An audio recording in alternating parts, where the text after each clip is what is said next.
Salut David. Eh ben elle est belle ta caisse à savon. Salut à tous. Ça serait mieux avec des roues, non? Tiens, c'est pas idiot. Caisson pour un champion. À quoi elle sert cette caisse? À faire de la muscu. Pas faux. On peut faire des dips. On peut faire travailler les épaules. Ça, je comprends d'où viennent tes muscles soyeux. En fait, ça, tu vois, c'est toute mon enfance. Chez les voisins à mes parents, il y avait un certain monsieur Bacot qui avait chèvres et lapins. Et il fallait qu'il fasse son foin pour nourrir ses bestiaux. En mai-juin, il coupait l'herbe des champs, qu'il laissait sécher sur le sol. Et ensuite, nous, gamins, on remplissait ces caisses de foin, on sautait dessus, ça nous amusait. Il suffisait de ficeler tout ça et ça faisait des balles de foin. Enfin, des balles, des carrés. Voilà. Voilà, donc moi j'ai voulu renouer avec cette tradition d'antan là. Donc j'ai fabriqué un caisson. Tu vois, il est borgne. C'est un caisson qui est borgne. Donc là, tu es en train de me dire que alors que tu as des ballots de paille d'1,50 m de haut juste à côté de toi, tu vas nous faire des petits carrés. Tu connais ma prédilection pour la récup. Donc ça, c'est du foin de récup. Ça a été fait par des machines. D'accord, et ça m'a été gracieusement offert par des agriculteurs du coin. Chez moi, tu as vu, je produis quand même pas mal d'herbes, de déchets. De déchets verts. Voilà, déchets verts. Et donc du coup, quand je tonds, tu vois, des allées comme ça part en paillage sur le potager.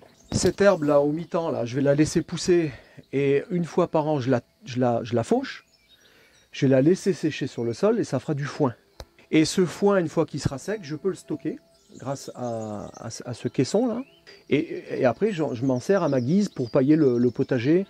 Et notamment cet automne, cet hiver surtout. Tu as vu déjà la météo, quand on fait du foin, il faut quand même qu'il fasse beau et sec. C'est pour ça qu'on s'est mis à côté du gros rouleau, voilà. C'est pour pouvoir faire une démonstration. Donc je vais prélever là-dessus des grosses brassées de foin.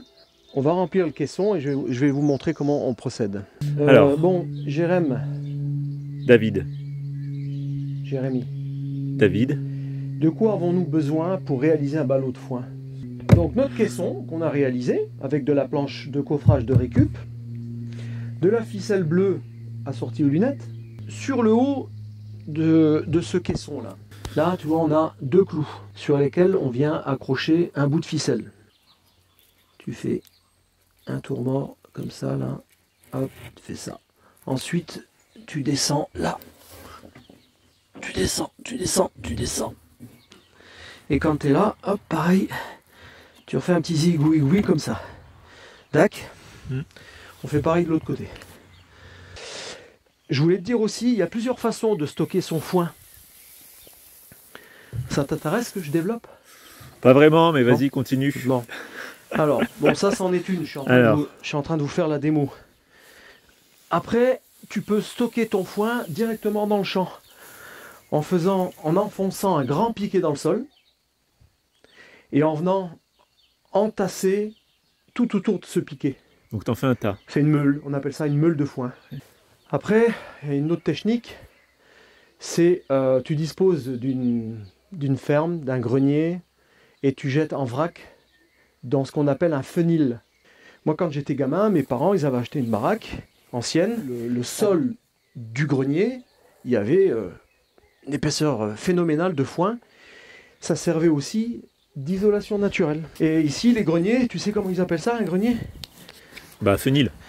Un galta. Un galta? Un galta, c'est le patois du coin. C'est le patois de la Chartreuse? Du Dauphiné. Voilà, je crois qu'on arrive au bout, là. Ouais. Allez, je finis de tasser le bazar. Alors, j'ai fait une petite erreur en disant que c'était un ballot. Et non, ce que j'ai dit c'est ballot, c'est une botte de foin, une botte. Ah les mômes ils adorent faire ça. Avant que tu finalises, est-ce qu'on peut faire une petite précision sur la différence entre de la paille et du foin? Parce qu'on entend souvent que le foin est plus propice au jardin que la paille. Ouais. Mais du coup, quelle est la différence concrètement? Si tu sais pas, tu sais pas. Hein. Si, je sais. En fait, tu peux indifféremment te retrouver sur la paille un jour. Ça valait le coup que tu enlèves ta casquette pour dire cette belle blague. Ouais, non, je vais la remettre parce que je dis que des bêtises quand je suis pas casqué. Le foin, c'est de l'herbe qu'on a fauchée et laissée sécher au soleil. Donc en fait, c'est quand même beaucoup d'azote. La paille, c'est les résidus, le résidu des céréales. Et ça, c'est quand même beaucoup du carbone. Ok. Tu Alors, sais ce qui me ferait plaisir, Jérém, c'est de te voir sauter là-dessus. Et comme si tu étais encore, tu vois, comme si tu avais encore ton âme d'enfant. Défoule-toi, défoule-toi.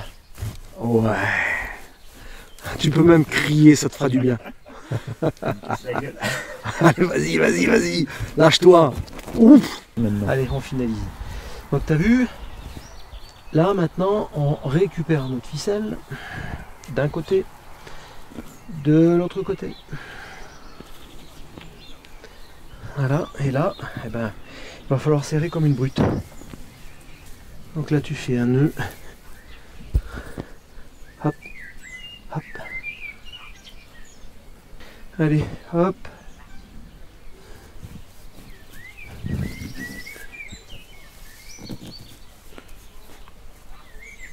Et donc.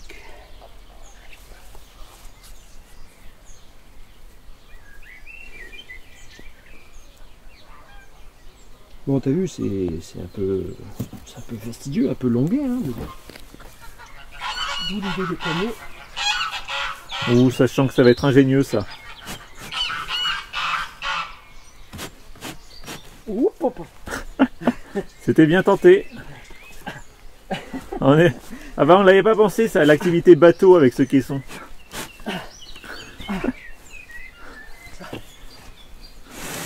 Voilà. Voilà, on a une belle botte de foin. Eh oui. En tout cas, moi, je suis super content de vous avoir fait cette démo.